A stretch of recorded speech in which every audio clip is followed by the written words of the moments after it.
Diamond देखो head लिखा दिए थे कि फोटो ड्रॉ कर लिया था, फोटो ड्रॉ कर लिया था, फोटो ड्रॉ कर लेगा। एक कार्बन एटम बगल के 4 कार्बन एटम के साथ मिलकर, है ना, टेट्राहेड्रल स्ट्रक्चर बनाते हैं। कितना बनाते हैं? टेट्राहेड्रल स्ट्रक्चर, टेट्राहेड्रल स्ट्रक्चर का फॉर्मेशन करते हैं, है ना। जो ये बॉन्ड एंगल होता है 109 डिग्री 28 मिनट होता है। 109 डिग्री 28 मिनट का बॉन्ड एंगल होता है ना। ये जो है बॉन्ड लेंथ बेटा 154 पीएम होता है। पीएम मतलब पिकोमीटर, क्या हो गया? पीएम मतलब पिकोमीटर, पिकोमीटर, और 1 पीएम बराबर होता है 10 टू पावर -12 मीटर। आई जो एंगल है 109 डिग्री 28 मिनट, 109 डिग्री 28 मिनट, इसको बोलते हैं हम टेट्राहेड्रल एंगल। क्या बोलते हैं? Tetrahedral angle. देखो प्रॉपर्टीज ऑफ डायमंड, जल्दी। प्रॉपर्टीज ऑफ डायमंड्स देखो, हार्डनेस,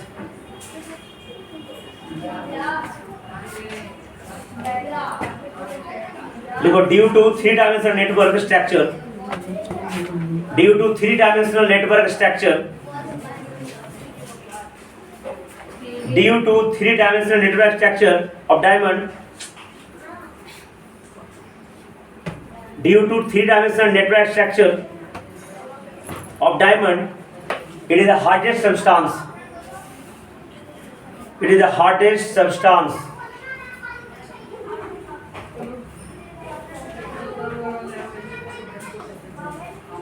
दूसरा देखो हाई डेंसिटी, दूसरा देखो हाई डेंसिटी, है ना। देखो due to close packed of carbon atoms, due to close packed of carbon atoms, due to close pack of carbon atoms, diamond has high density,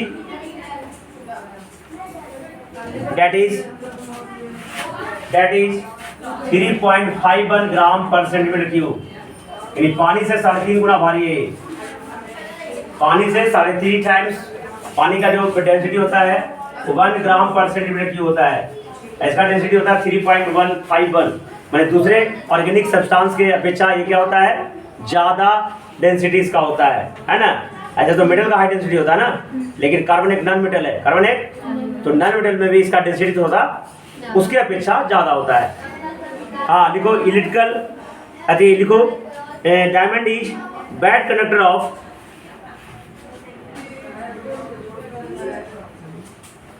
heat and electricity,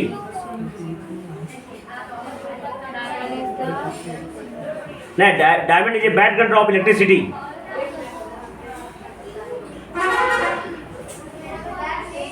diamond is a bad conductor of electricity but good conductor of heat,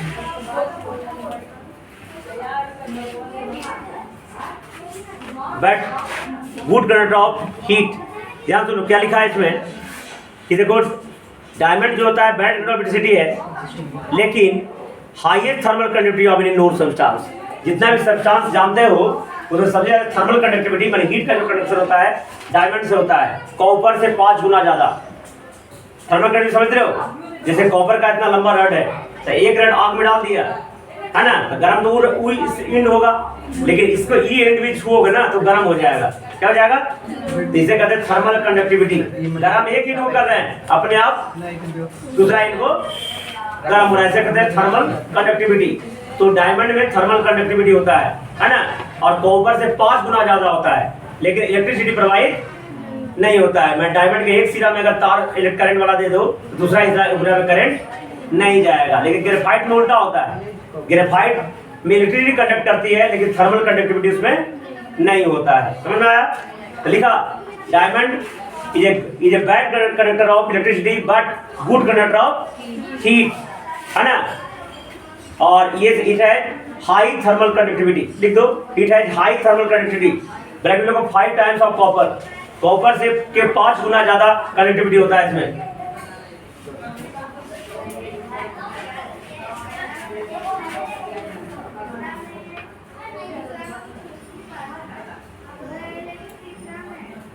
अगर लिखा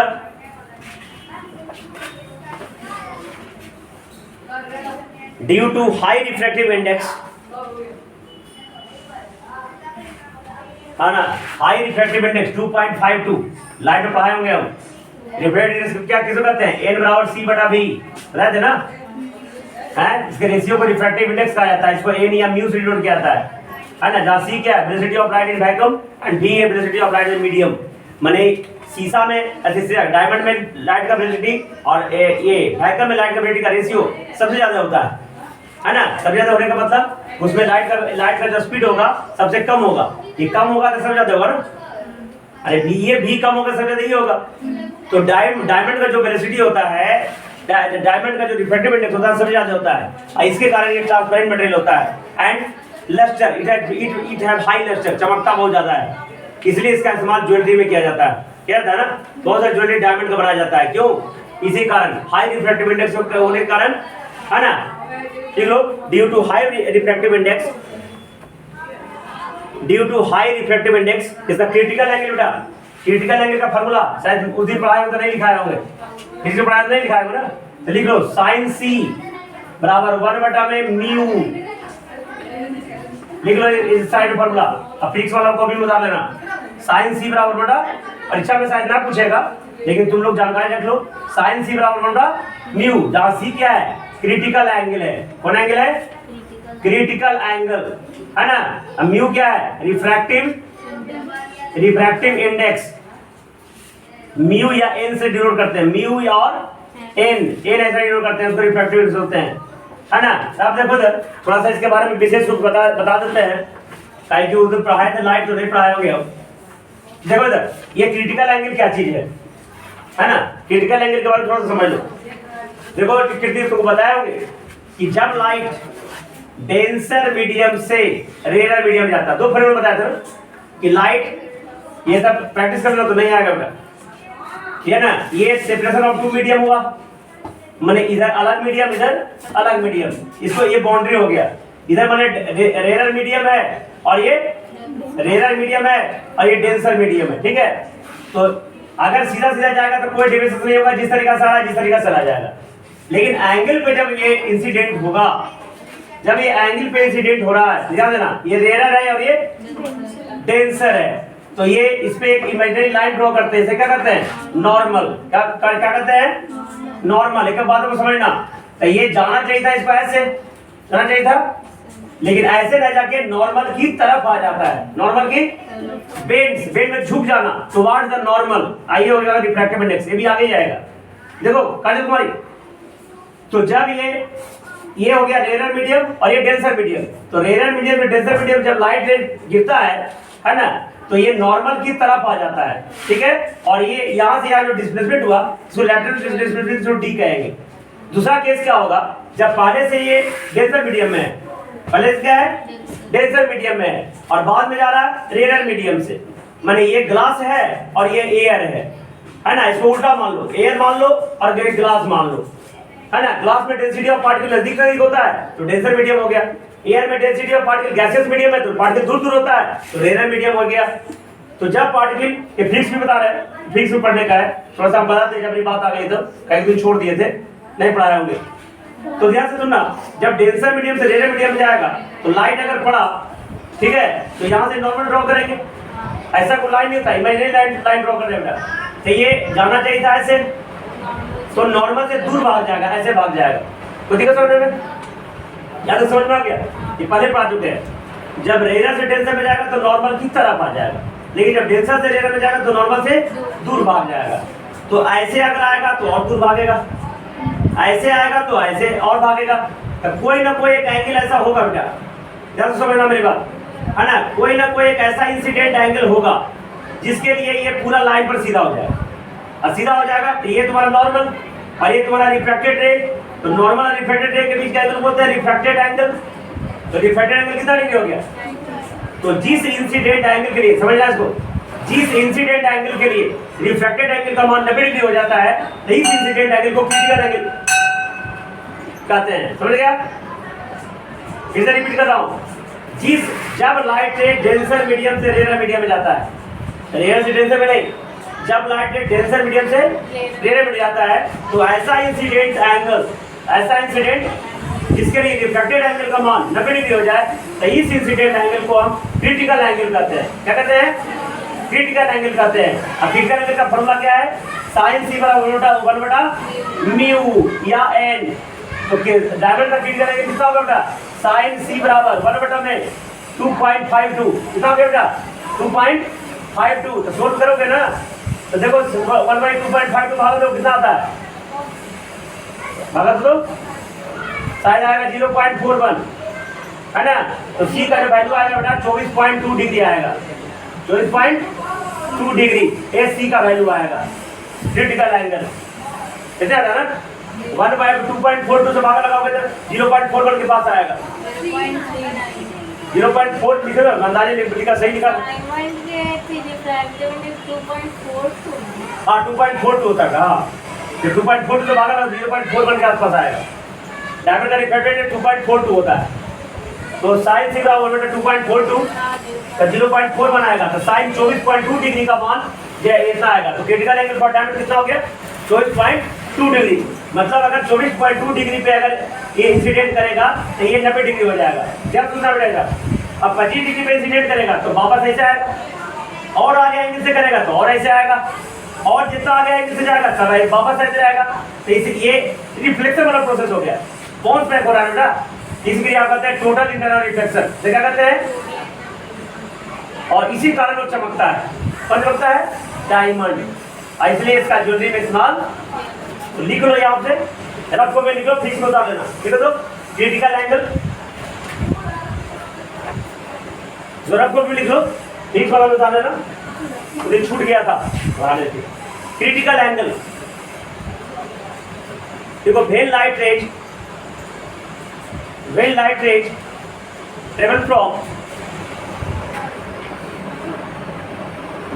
travel from denser medium to rarer medium।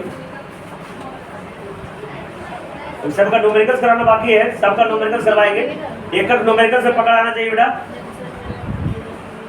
When light ray travel from denser medium to rarer medium, then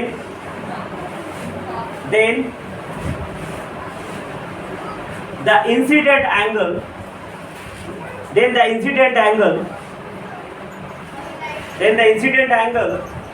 for which refracted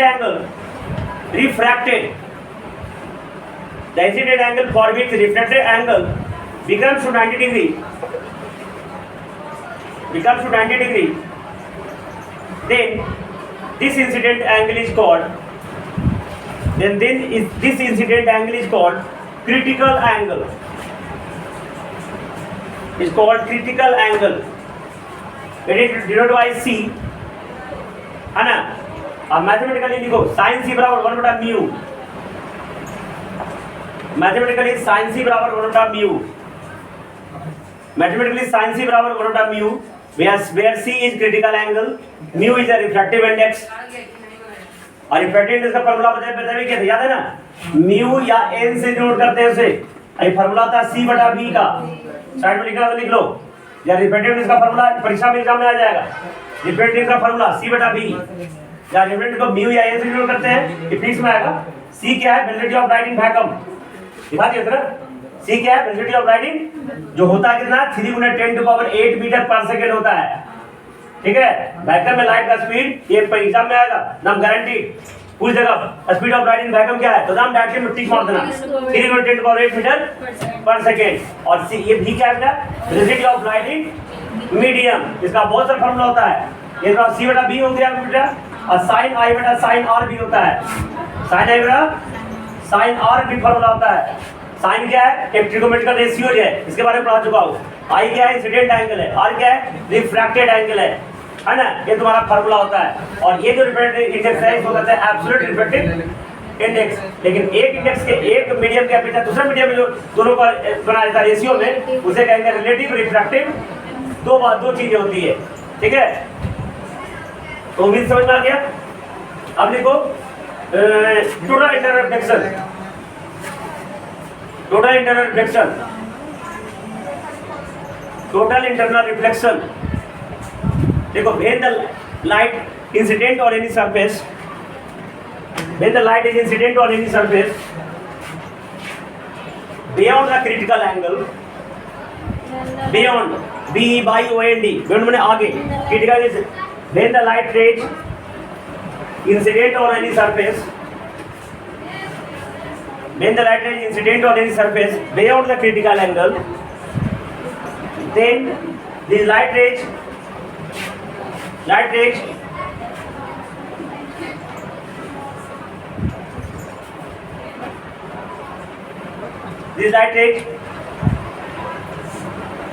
refract in its original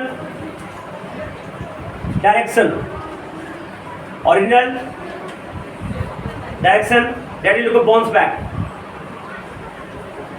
bounce back, वापस अपने दिशा में आ जाता है, bounce back. This phenomenon known as total internal reflection. लिख लो, for diamond critical angle is, formula लिख लो बेटा, sin c बराबर 1/2.42। लिख लो, refractive index of diamond is 2.42, इसलिए sin c बराबर 1/2.42।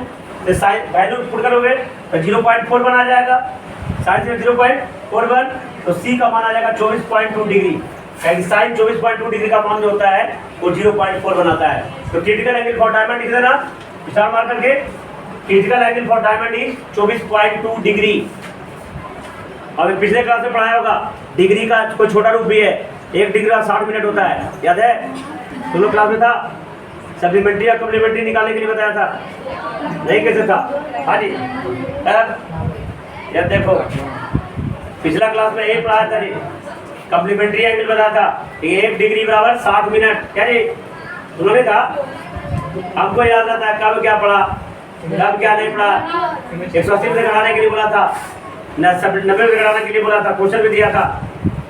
तो 1 डिग्री बराबर 60 मिनट, और मिनट का और भी छोटा रूप होता है, और 1 मिनट बराबर 60 सेकेंड, समझ गया ना? तो खैर, इसको पढ़ाते पढ़ाते मैं फिजिक्स में चला गया, लिख लिया ना? ड्यू टू, अभी केमिस्ट्री में आ जाओ, due to high refractive index that is 2.42, diamond का reflect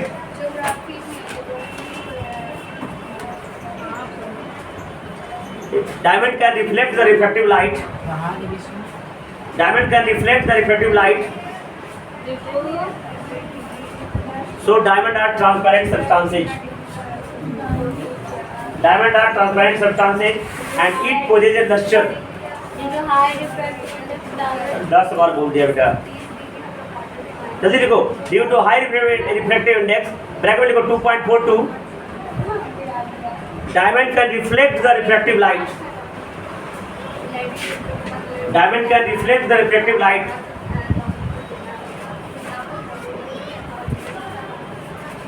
so diamond are transparent substance, so diamond are transparent substance and it possesses a luster। देखो, यूज ऑफ डायमंड पेज में लिखेगा, use of diamond,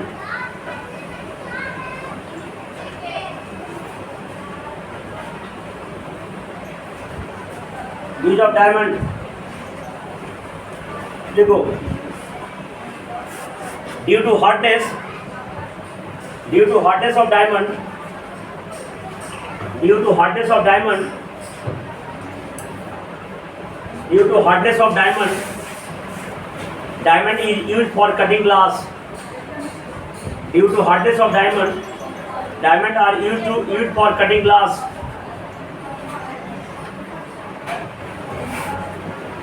Diamond are used to make cutting glass and making borders from the drilling logs, and making borders and making borders, border में किनारा,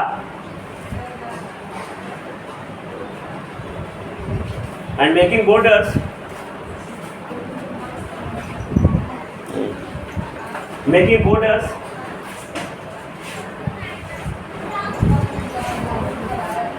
or drilling rocks. Making borders for drilling rocks, जो चट्टान में छेद करते हैं उसका borders बनाने के लिए, है ना, पूरा डायमंड करे बनाते हैं। जैसे इतना बड़ा ड्रिल से चट्टान में छेद करेंगे तो इतना बड़ा डायमंड लग जाएंगे, लूट ही लेगा वो, ड्रिल लेवल जाएगा ये। तो ये जो अंदर रहता है लोहा या मिडल का, और सिर्फ बाहर का जो बॉर्डर होता है किनारा, वो डायमंड का रहता है, तो वो जाके काटते चला जाता है। किसी भी जो जितना भी तुम्हारा कटिंग व्हील्स है ना, लोहार में जाके कटिंग व्हील्स जो रहता है ना, उसको ड्रेसिंग करने के लिए डायमंड का इस्तेमाल करते हैं। तो ड्रेसिंग करने के लिए इतना बड़ा एक रड नहीं लगता है, तो सिर्फ उसका जो टिप है ना, टिप डायमंड का बनता है। ऐसा नहीं कितना बड़ा लोहे डायमंड का बनेगा तो छोड़ेगा वो, तो कितना कीमत होगा। तो सिर्फ टिप इस्तेमाल करता है जितना तक काम है कि नहीं। आदमी भी आज तक वैसे इस्तेमाल करता है। मेरा इस्तेमाल तभी तक करोगे जब तक मेरा काम होगा। मेरा काम करना तो प्रणाम सर भी करना भूल जाओगे। तुम लोग भी डायमंड की तरह नहीं, ज़्यादा ही पढ़ाई हो गया, छोड़ो डायमंड की तरह नहीं हो, नहीं ज़्यादा हो गया, गलत थोड़ा सा एग्जाम्पल दे दिया, है ना। सर लिखो, diamond are used for making dies, है ना, डायमंड की तरह बनना है, एक गलती बोलते हैं। Diamond are used for making dies, diamond are used for making dies, for drawing thin wire from the middle. Diamonds are used for making dies. Diamonds are used for making dies for drawing thin wires from middle. तो को पता होगा middle से लंबा तार खींचा जाता है, पता है ना। तो डायमंड इस्तेमाल किया जाता है कि नहीं। ड्राइंग, ये तुम जो कुत्ता बिल्ली पालते हो, ये नहीं, कुत्ता बिल्ली तोता मैंने हाथी पालते हो, ड्राइंग नहीं। ड्राइंग में खींचना होता है, नहीं तो लिख लो खींचना, है ना।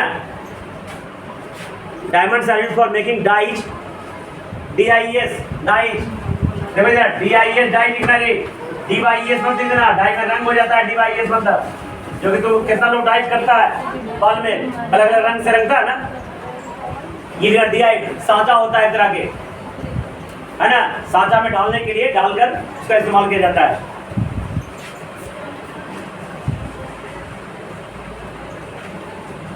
अगला देखो, diamonds are used for making precious gems. Gems जो 5 में मिलता है, खाने वाला नहीं, जो 5 में मिलता है कैडबरी का जेम्स, अच्छा लगता है ना, टीवी में दिखाएगा, पता है जेम्स का पहाड़ बनाता है, एगो निकालता है पुले गिर जाता है, देख रहे हो टीवी पर जा, तो वो जेम्स नहीं, जेम्स रत्न होता है, रत्न। अरे देखो, diamonds are used for making precious, जिसमें कीमती, प्रीशियस जेम्स एंड ज्वेलरी। और एक डायमंड का और बहुत बहुत इंपॉर्टेंट यूज है बेटा, ये जो आँख में किसी को बीमारी होता है ना, कैटरैक्ट नामक बीमारी, इसको ठीक करने के लिए ऑपरेशन करने में भी डायमंड का इस्तेमाल किया जाता है। ठीक है, लिखो चौथा, इधर लिखना ना, diamonds are used for making precious gems and jewellery. अब लिखो, sharp edge diamond are used, देखो शार्प एज जिसका नुकीला किनारा होगा, sharp edge diamond are used as a tool, tool माने औजार, और तुम लोग इंस्ट्रूमेंट बॉक्स रखते हो वो औजार नहीं, औजार। Sharp edge diamond are used as a tool by eye surgeon to remove cataract from the eyes. देख लिया, to remove cataract from the eyes. Cataract बीमारी होता है, आई पर आएंगे तो बता देंगे। 4 तरह का बीमारी होता है, मायोपिया, हाइपरमेट्रोपिया और प्रेस बायोपिया और कैटरैक्ट। नहीं, बुढ़ापा में प्रेस बायोपिया हो जाता है। देखो सर, मायोपिया जिसमें दूर नहीं दिखेगा, मायोपिया जिसको शॉर्ट साइटनेस या नियर साइटनेस कहते हैं, जिसमें दूर नहीं दिखता है, नजदीक, लेकिन नाम क्या है पता है, हिंदी नाम है निकट दृष्टि दोष।